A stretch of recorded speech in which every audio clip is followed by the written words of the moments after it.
Now, can go back the next person yesterday. Ebe hano na group na ekwu ha ga-etinye ụmụ nwanyị n'ike. These are all the battles that I'm battling. All the kind of group you associate with. Now listen, gekwa ntị o.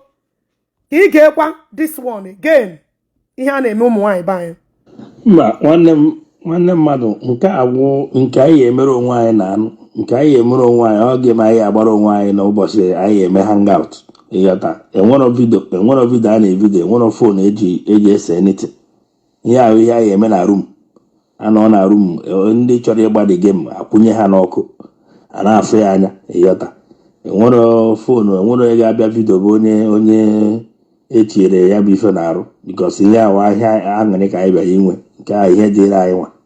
Ịghọta, so pant and bra dị very okay. Onye ahụ yi pant and bra eche game etikoro ọfụma eti ọfụma ebido the game for how many minutes ekwuru ọwụ 3 minutes ka ekwu etinye narị ya ma ka o si adị ọwụ na ọ survive 3 minutes enye ya ego ọ dị happy ọgwa na ọ survive the 3 minutes anyị erikwa ego onye ọzọ abanye.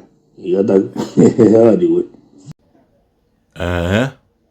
ọ nke na-emenụ na ụmụ nwaanyị anyị gwukwa na saa ihe akịta ka ndị anụnwa n'obodo oyibo na-akwadola ụmụ nwaanyị Naijiria anyị ma ha bata Disemba na ọ na-adịkwa mma ịnọkọta like this check ya out ka imeli gịnị ka ime anụ information na-agaghị na the society nya ndị mmadụ kala obi create a group na ihe anyị na-eme ụmụazị anyị ha na-eyi gịnị pant na Brazil wee bịa na the gịnị na the program that no recording na mgbe ha bịa na ha ya awele gịnị wele drug wele ihe wee go ụmụ nwaanyị nke survive wa na onye gịnị onye survive ha enye onye ahụ ego ka the person where they ha iwe me gịnị entertain ha na onye na survive kwa hono ha welikwa ego ha wee gaa ọrụ because this is what they are gịnị what they are doing. Onye iche na ọ bụ mmadụ ịma mmanụ ogin aga m egwu adị mma na ajụ. Onye iche na ọ bụ mmadụ ịma mmanụ agawe egwu adị mma na ajụ. So people are this terrible. And then in this video who don't know ihe mere na this video according to Ogechi Okeke Njaka. It damage, it too dent to even do anything for Zion. I get boost or clean siage every day. Zion. On the our spiritual father can about again catching. Kijang na prove you na lie. Na lie. Problem when I go between the bay. Hapa ko Zion aka. Hapu hiyo na basara ebuko biaka. They are no longer interested in you. Gawaro nweki. Ikera na Zion ke ga zu hoshi. It did not work for you. Get bito. Zion emenage every day. Ebuko bi na progin negi. Ebuko bi owu nwoke decide na oginike. Why are you always fighting? Ndo kaimena ejiana because I na-enye nu ego.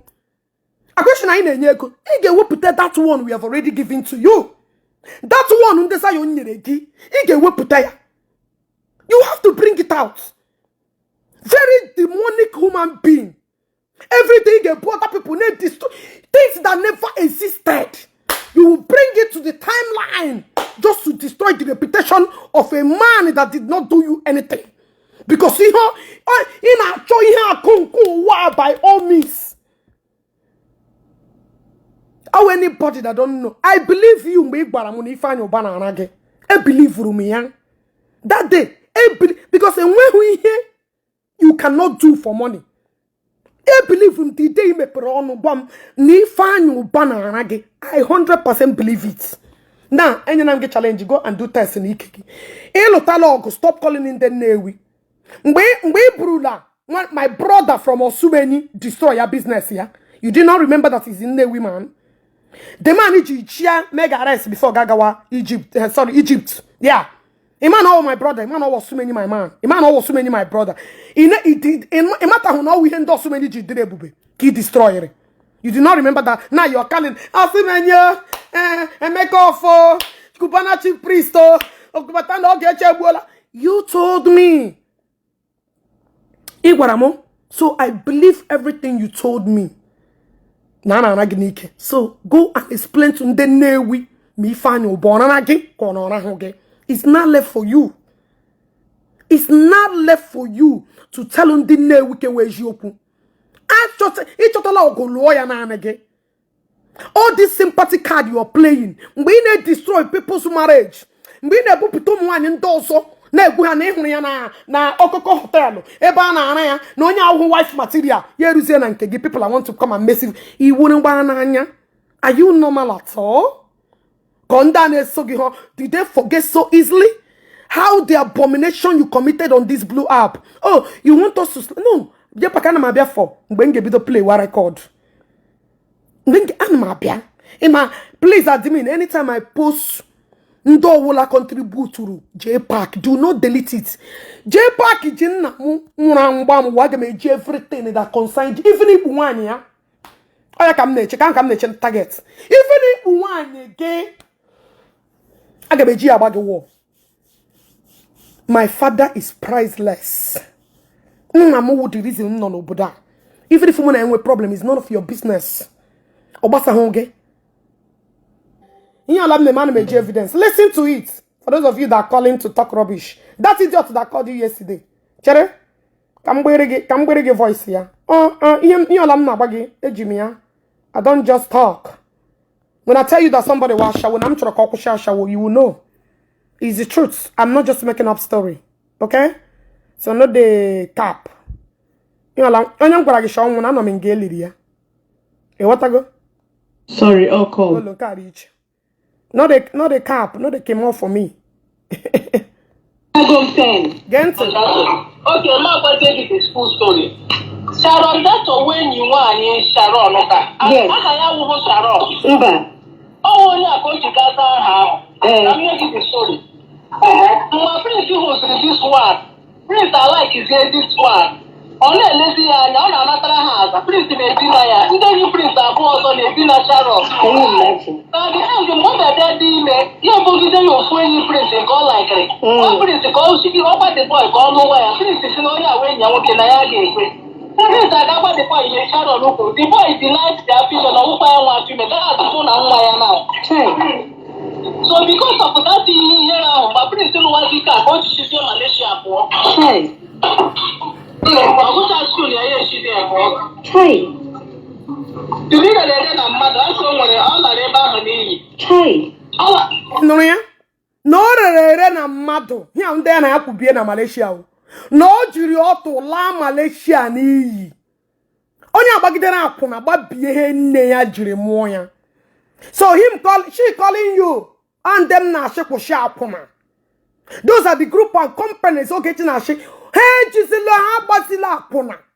That they should stop prostituting with their life. I am not Jpac. And I'm ready. I will bleacher. She's the one. Queen on here. Ebanye ne testimony obi ojiro obo na bie hejiro wuru nne. So I don't know why she's calling you to pretend.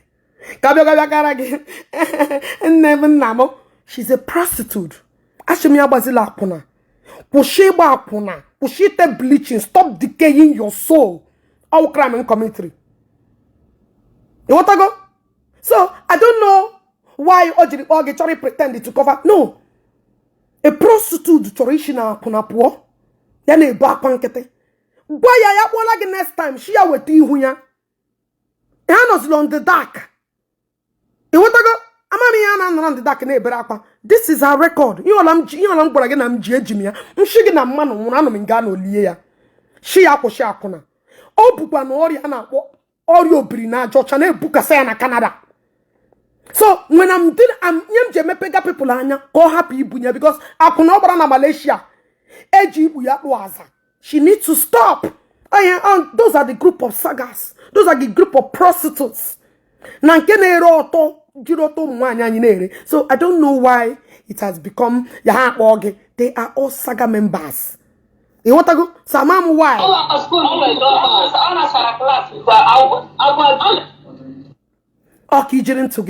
She's a prostitute. Listen. Okay, thank you. No, can go that and this thing mixture. Thank you. God bless you. Thank you. Okay, thank you. No, can go that and this thing mixture. Thank you. God bless you. Thank you. Okay, yeah, I feel him now. Okay, standing now. Because the thing who side of the leg. Side of the leg. Your infection. Okay. Or like a stand, mama, I think all for that stand. Okay. Okay, no. Oh, yeah, the same bastard they put yesterday. On them na sharp now.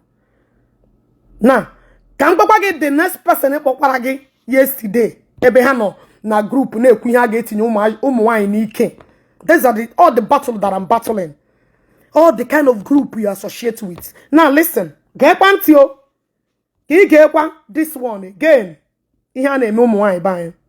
Ma nwanne mmadụ nke agwụ nke anyị emere onwe anyị na anụ nke anyị emere onwe anyị ọ ga-eme anyị agbara onwe anyị n'ụbọchị anyị eme hangout ịghọta enwero vidio a na-evidio enwero fon eji ese anything ihe ahụ ihe anyị eme na room anọ na room ndị chọrọ ịgbadi game akwụnye ha n'ọkụ a na-afụ ya anya ịghọta enwero fon enwero ị ga-abịa vidio bụ onye etinyere ya bụ ife na-arụ because ihe ahụ ahịa aṅụrị ka anyị bịara inwe nke ahụ ihe dịrị anyị nwa ịghọta so pant and bra dị very okay onye ahụ yi pant and bra eche game etikuru ọfụma eti ya ọfụma ebido the game for how many minutes ekwuru ọwụ 3 minutes ka ekwu etinye narị ya ma ka o si adị ọwụ na ọ survive ọ 3 minutes enye ya ego ọ dị happy ọgwa na ọ survive the 3 minutes anyị erikwa ego onye ọzọ abanye ịghọta ọ dị we ihe nchọrọ itinye ya bụ obodo enwere ike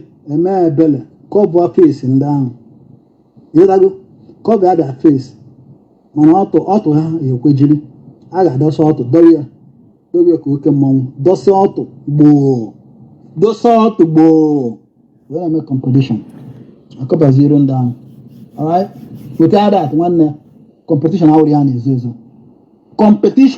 a na-ezo ezo alright onye ọbụla nwekwara eji eti na-abịa maka aghụghọ adọrọ mma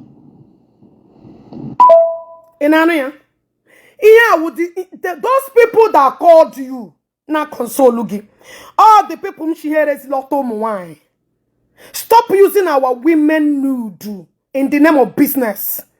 You must go and look for a job.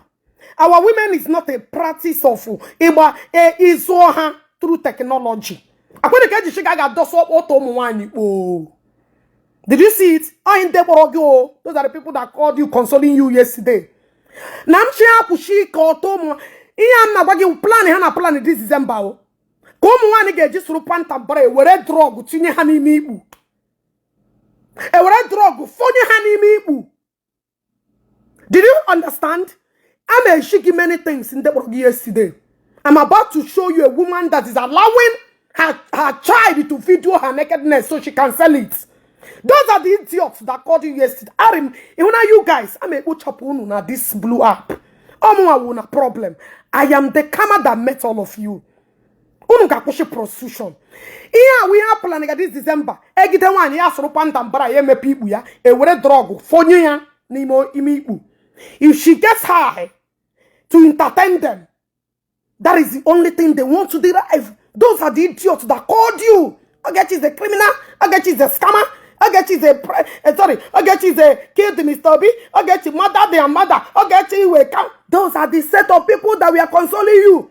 Ndem shina pusharu. Na Igbo. Those are the idiots that were busy consoling you yesterday. Now listen, let me show you what will shock you. Are you ready? Let's go.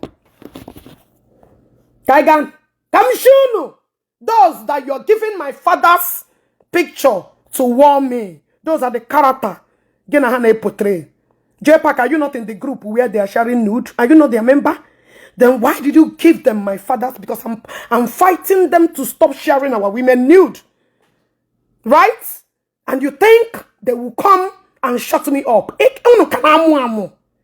Una just they learn. Wait. Guys, share this video. Their life me. Now wait.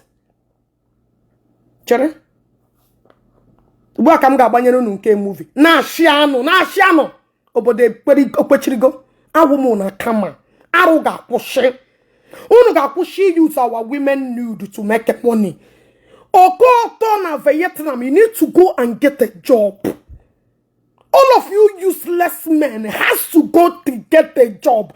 Our women nude is not a marketer. It's not a business.